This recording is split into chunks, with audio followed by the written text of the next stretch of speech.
Pendant longtemps, la République démocratique du Congo a été racontée à travers ce qu'elle n'arrivait pas à faire. Un pays immense, aux ressources colossales, mais freiné par ses propres défis, un potentiel reconnu, rarement concrétisé. Mais depuis quelque temps, quelque chose change. Des décisions structurantes sont prises. Des projets longtemps considérés comme irréalisables reviennent au centre des priorités. Et progressivement, les bases d'une transformation profonde commencent à apparaître. Ici, il ne s'agit pas de promesses vagues. Il s'agit d'énergie, d'infrastructures, de connexions entre les provinces, de portes ouvertes vers le monde. Dans cette vidéo, nous allons analyser 5 méga-projets majeurs qui pourraient redessiner le visage de la RDC d'ici 2026 et bien au-delà. Des projets qui, s'ils sont menés avec rigueur et transparence, ont le pouvoir de changer durablement la trajectoire du pays. Avant d'entrer dans le cœur du sujet, prends une seconde. Dis-moi en commentaire depuis quel pays tu regardes cette vidéo, que tu sois en RDC, dans la diaspora ou ailleurs sur le continent, ton retour compte. Ce que tu vas découvrir maintenant n'est pas une simple liste de chantiers, c'est une lecture stratégique, une tentative de comprendre comment un géant peut enfin se mettre en mouvement. Entrons ensemble dans cette nouvelle phase de l'histoire congolaise. Projet 1, Ingia 3, le cœur énergétique du Congo. S'il existe un projet capable de changer durablement la trajectoire de la République démocratique du Congo, c'est bien celui-ci. Inga 3, situé sur le fleuve Congo, l'un des plus puissants au monde, ce barrage hydroélectrique pourrait produire plus de 11 000 MW d'électricité. Un chiffre colossal. À lui seul, il placerait la RDC parmi les plus grandes puissances hydroélectriques de la planète. Pour mesurer l'enjeu, il faut regarder la réalité actuelle. Aujourd'hui, une large majorité de la population congolaise n'a pas accès à une électricité fiable. Les coupures sont fréquentes. Les industries fonctionnent en dessous de leur capacité. Les hôpitaux, les universités, les entreprises dépendent souvent de solutions coûteuses et instables. Inga 3 représente l'exact opposé de cette situation. Avec une production massive et continue, le pays pourrait alimenter ses grandes villes, soutenir l'industrialisation, transformer localement ses ressources minières et réduire sa dépendance énergétique. Mais ce n'est pas tout. Ce barrage permettrait aussi d'exporter de l'électricité vers plusieurs pays d'Afrique australe, une source majeure de revenus, un levier d'intégration régionale et un outil stratégique pour repositionner la RDC sur l'échiquier continental. Cependant, un tel projet ne se résume pas à sa puissance installée. La vraie question est ailleurs. Qui bénéficiera réellement de cette énergie? Comment seront gérés les revenus? Quelle transparence dans la gouvernance? Inga 3 peut devenir le moteur d'une renaissance économique ou rester un symbole de potentiel inachevé. C'est précisément pour cela que ce projet mérite une attention particulière, car de sa gestion dépend une grande partie de l'avenir énergétique du pays. Projet 2, Kinshasa Ouest, repenser la ville pour respirer. Kinshasa est aujourd'hui l'une des plus grandes métropoles africaines. Une ville dynamique, vivante, mais sous pression permanente. La population augmente rapidement. Les routes saturent. Les quartiers s'étendent sans toujours être planifiés. Les infrastructures peinent à suivre le rythme. Face à cette réalité, les autorités congolaises ont fait un choix stratégique. Ne plus seulement agrandir la ville existante, mais créer un nouvel espace urbain pensé dès le départ pour l'avenir. C'est ainsi qu'est né le projet de Kinshasa Ouest. Cette nouvelle ville a pour objectif principal de désengorger la capitale actuelle.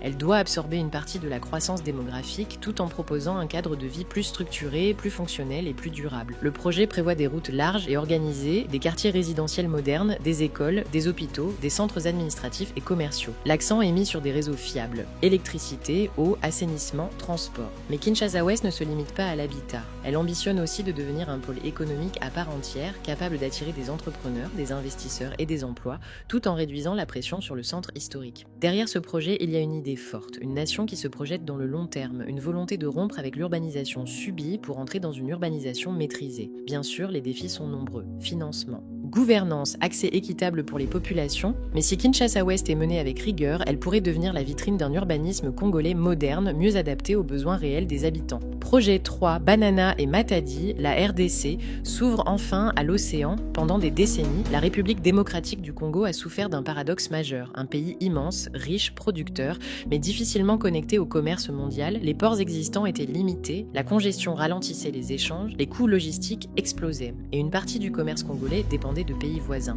Le projet du port en eau profonde de Banana marque une rupture nette avec cette réalité. Situé sur la façade atlantique, ce port est conçu pour accueillir les plus grands navires de commerce, des porte-conteneurs de nouvelle génération capables de transporter des volumes jusque-là inaccessibles au pays. C'est un changement stratégique majeur. Avec Banana, la RDC peut exporter ses minerais plus rapidement, importer à moindre coût, attirer des acteurs logistiques internationaux et réduire sa dépendance aux infrastructures étrangères. Autour du port, ce sont des milliers d'emplois directs et indirects qui peuvent être créés.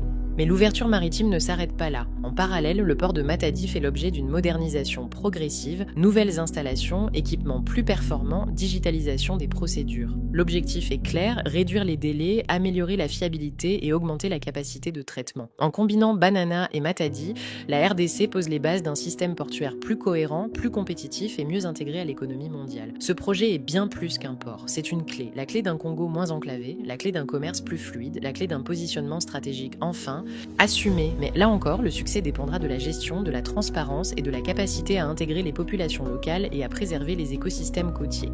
Projet 4, le corridor Kinshasa-Lubumbashi, relié pour unifier un pays aussi vaste que la République démocratique du Congo, ne peut pas se développer sans connexion solide entre ces régions. Et c'est précisément là que se situe l'enjeu du corridor Kinshasa-Lubumbashi. Plus de 2000 km. 2 pôles majeurs, des provinces entières longtemps isolées, ce projet d'axe routier structurant vise à relier la capitale politique à la capitale économique et minière du pays. Une liaison qui pourrait transformer en profondeur les échanges internes. Avec ce corridor, les marchandises circulent plus vite, les produits agricoles accèdent aux grands marchés, les minerais sont transportés à moindre coût, les entreprises locales gagnent en compétitivité. Mais l'impact va bien au-delà de l'économie, c'est aussi une question d'unité nationale. Relier les provinces, c'est rapprocher les populations, c'est faciliter les déplacements, c'est créer un sentiment d'appartenance à un même espace économique. Ce projet peut réduire le coût de la vie, à condition là encore que l'entretien, la sécurité et la gouvernance suivent dans la durée. Ce corridor n'est pas qu'une route, c'est une artère vitale pour un pays continent. Projet 5, l'aéroport de Nedjili, la porte aérienne du Congo moderne. Parfois, l'image d'un pays commence dès l'atterrissage et la RDC l'a bien compris. La modernisation de l'aéroport international de Ndjili vise à transformer Kinshasa en véritable hub aérien régional. Un aéroport capable d'accueillir plus de passagers, plus de fret et surtout de répondre aux standards internationaux. Le projet prévoit un terminal moderne, une zone cargo renforcée, des pistes adaptées aux avions long courrier, ainsi que des infrastructures logistiques et hôtelières autour de la plateforme. L'enjeu est multiple. Faciliter les déplacements, attirer les investisseurs, développer le tourisme, renforcer la connectivité régionale et internationale. Un aéroport performant, c'est aussi un gain de temps, une meilleure sécurité et une image plus crédible à l'échelle mondiale. C'est un signal fort envoyé aux partenaires économiques et aux voyageurs. Ndjili peut devenir bien plus qu'un point d'entrée, il peut devenir un symbole, celui d'un Congo ouvert, structuré et tourné vers l'avenir. À travers ces 5 méga-projets, une réalité s'impose. La République démocratique du Congo dispose des leviers pour changer de trajectoire, énergie, urbanisme, port, route, aviation. Chaque projet répond à un besoin fondamental. Mais aucun ne garantit le succès à lui seul. Tout dépendra de la gouvernance, de la transparence, de la capacité à transformer ces infrastructures en bénéfices réels pour la population. Ces projets peuvent dessiner un Congo plus connecté, plus industrialisé et plus souverain, ou rester des promesses inachevées. L'avenir se joue maintenant. Si cette analyse t'a aidé à mieux comprendre les enjeux en cours, tu peux soutenir ce travail en t'abonnant à ma chaîne et en partageant ton point de vue. D'autres projets majeurs restent encore à explorer et certains pourraient bien surprendre.